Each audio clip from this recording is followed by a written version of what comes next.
Saris, hadapi ketakutan dengan pengetahuan. Gimana nih?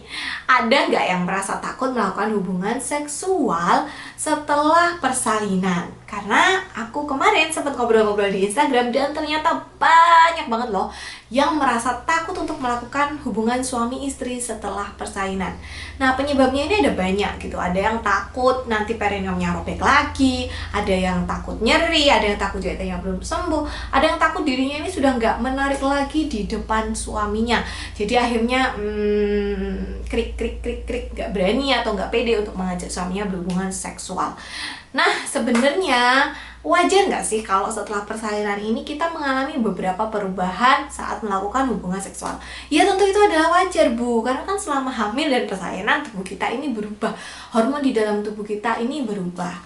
Nah, perubahan apa-apa saja yang mungkin terjadi saat setelah persalinan? Simak video berikut. Yang pertama, seperti yang sudah aku bahas di video yang kemarin, vagina kita itu sama seperti bagian tubuh yang lain juga mengalami perubahan karena kehamilan dan persalinan. Nah, perubahan ini itu memang kadang-kadang membuat rasa nyeri ketika berhubungan. Apalagi kalau misalnya kalian melahirkan normal, terus perineumnya robek, terus dijahit, itu kan juga tentunya membutuhkan waktu supaya luka atau jahitannya itu sampai sembuh, benar-benar sembuh sempurna. Nah, rasa nyeri karena luka perineum itu kadang-kadang diperparah juga karena adanya hormon-hormon yang berubah sehingga akhirnya vagina itu jadi berasa lebih kering gitu. Nah, otomatis kalau misalnya nyeri dan kering ketika melakukan hubungan seksual tentu rasanya akan tidak nyaman. Akibatnya banyak yang merasa, aduh, di saat pertama kali melakukan hubungan seksual setelah persalinan itu rasanya nyeri gitu. Ya, nyeri karena ada bekas luka perineum dan vaginanya ini kering gitu. Makanya kalian bisa membeli lubrikan yang ada di apotek, beli aja. Biasanya ada merek-merek tertentu yang menyediakan lubrikan memang khusus untuk hubungan seksual supaya tidak terlalu kering. Karena memang sebenarnya biasanya itu vagina akan menghasilkan suatu pelumas gitu ya. Tapi karena gangguan hormonal, perubahan hormonal setelah melahirkan, akhirnya pelumas itu tuh nggak diproduksi lagi. Ini nggak cuma berlaku buat yang persalinannya normal, tapi persalinan SC pun bisa mengalami vagina kering ini. Nah, untuk mengurangi rasa tidak nyaman karena udahlah mungkin lukanya baru aja sembuh, ditambah kering gitu kan, kalian bisa membeli lubrikan itu tadi di apotek gitu. Tapi jangan asal beli lubrikan ya, jangan-jangan kalian beli Natur Republik yang gel gitu terus untuk itu, atau misalnya pakai minyak goreng gitu kan, nggak lucu Bu, masa pakai minyak goreng. Perubahan seksual yang kedua yang mungkin bisa terjadi kalau misalnya kalian setelah melahirkan itu adalah kayak nggak ada gairah lagi untuk berhubungan seksual. Jadi libidonya menurun gitu, kayak boro-boro gitu ya mau mikirin hubungan seksual, orang mikirin anaknya aslinya cukup atau enggak, pekerjaan rumahnya selesai atau enggak. Nah, itu juga bisa menurunkan keinginan untuk melakukan hubungan seksual. Jadi kayak memang udah nggak ingin melakukan hubungan seksual lagi. Dan itu normal gitu, karena selain pikiran kita yang bercabang kemana-mana, pengaruh hormonal ini lagi-lagi juga bisa menurunkan libido seksual. Apalagi kalau misalnya kalian menyusui gitu. Jadi kebanyakan ibu menyusui memang libidonya itu jadi turun, walaupun nggak semuanya, karena kan tubuh kita itu kan istimewa dan berbeda-beda satu sama lainnya gitu. Tapi memang rata-rata setelah melahirkan ini libido si ibu ini kadang berkurang. Jadi kayak nggak ada hasrat, nggak ada keinginan, nggak ada gairah untuk melakukan hubungan seksual seperti itu.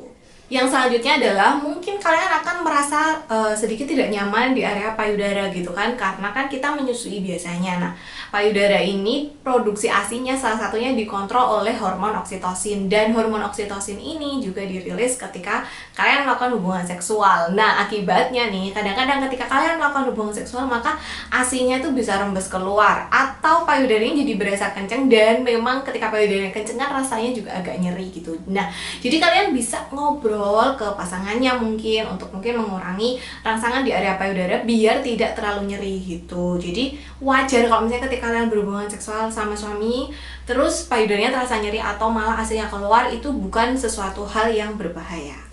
Kemudian pada beberapa orang kadang-kadang setelah hubungan seksual pertama, setelah persalinan itu kadang-kadang mengeluarkan darah atau bleeding. Ini bisa karena memang ada luka yang belum sembuh, atau pada saat melakukan hubungan seksual itu uterusnya jadi berkontraksi, akhirnya jadi mengeluarkan darah lagi. Ini sebenarnya bukan hal yang berbahaya, kecuali kalau misalnya perdarahannya itu terjadi selama 2 minggu atau lebih dan berbau busuk gitu. Dan yang terakhir adalah kadang-kadang memang kita merasa kayak aduh udah nggak seksi lagi nih, udah nggak kece lagi nih, udah nggak menarik lagi nih, karena ada perubahan di tubuh kita gitu. Jadi kayak mungkin ukuran tubuhnya ditambah gede, mungkin ada stretch mark di mana-mana, dan akhirnya kita jadi merasa tidak menarik lagi dan males lah ya gitu untuk melakukan hubungan seksual.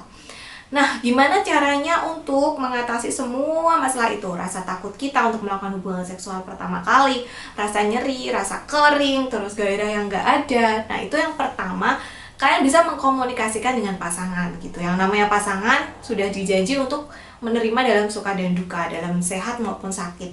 Jadi bicarakan, karena ini kan memang urusan yang sangat pribadi dan sangat sensitif. Yang bisa tahu kan ya cuma kamu dan pasangan kamu.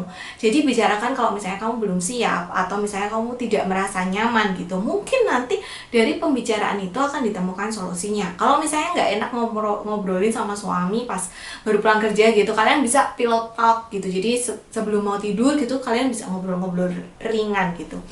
Dan kadang-kadang ada loh yang kayak suaminya itu emang nggak mau melakukan hubungan seksual sama istrinya karena masih trauma dengan persalinan, karena takut istrinya merasa kesakitan, karena kurang tega gitu. Nah, itu sebaiknya dibicarakan juga gitu. Jadi jangan sampai kita tuh kayak yang negatif thinking, aduh suamiku kok kayaknya nggak mau ya melakukan hubungan seksual sama aku, apakah karena sudah ada yang lain, ataukah karena aku sudah tidak menarik lagi secara fisik gitu. Padahal ternyata karena suaminya trauma gitu, karena mungkin mendampingi pas persalinan terus lihat bayi keluarnya dari mana gitu kan, jadi kayak nggak tega nih gitu. Karena ada beberapa orang yang seperti itu, saking sayangnya itu malah jadi nggak tega gitu. Jadi itulah pentingnya komunikasi, supaya kita itu dalam satu jalur gitu loh. Aku belum nyaman nih misalnya, atau aku tuh masih nggak tega ngeliat kamu, takutnya kamu kesakitan kayak gitu. Itu bisa banget, jadi dikomunikasi. Yang kedua adalah untuk mengebos rasa percaya diri. Kalian mungkin bisa melakukan dirty talk ya, jadi kayak digoda-godain dikit lah ya, entah itu langsung atau mungkin lewat chat bisa gitu. Atau kalian bisa beli kayak lingerie atau membuat sesuatu suasana yang menyenangkan gitu, misalnya membakar lilin aromaterapi. Atau kalau misalnya kita kayak yang kadang-kadang kan takut anaknya kebangun misalnya, anaknya mungkin bisa dititipin anaknya dulu, atau gimana caranya supaya kita memang bisa mendapatkan suasana yang intim, romantis, dan menyenangkan gitu. Pada akhirnya ini akan berakhir kok gitu, jadi nggak akan selamanya seperti ini. Walaupun mungkin waktunya akan berbeda-beda di setiap orang. Ada yang mungkin setelah nifas langsung bisa gas terus jalan, ada yang membutuhkan waktu untuk pulih. Nggak apa-apa, take your time. Yang penting bicarakan, komunikasikan, jujur sama pasangan gitu, supaya kalian menemukan solusi. Dan percayalah, ini tuh akan ada akhirnya, walaupun mungkin yang satu waktunya lebih lama daripada yang lain. Karena kan tubuh kita juga nantinya itu akan pulih seperti sedia kala gitu. Jadi buat kalian yang mungkin menonton video ini merasa takut akan memulai hubungan seksual, atau malah sudah melakukan hubungan seksual lalu merasa kok saya ini kering ya di area sana, bu saya ini kok kayak nggak bergairah ya. Nah, itu semua perubahan yang normal, bukan suatu yang abnormal ya, dan akan berlalu dengan sendirinya. Nah, kapan kalian harus menemui dokter? Itu kalau misalnya kalian memang merasakan nyeri yang sangat berkepanjangan, udah sampai anaknya usia 4 bulan masih nyeri terus, atau setiap melakukan hubungan seksual kok perdarahan terus, padahal ini udah anaknya udah usia 3 bulan ke atas. Seperti itu kalian bisa konsultasi dengan dokter. Gitu. Sampai di sini dulu video kali ini. Semoga cukup bermanfaat. Sampai jumpa di video selanjutnya. Bye.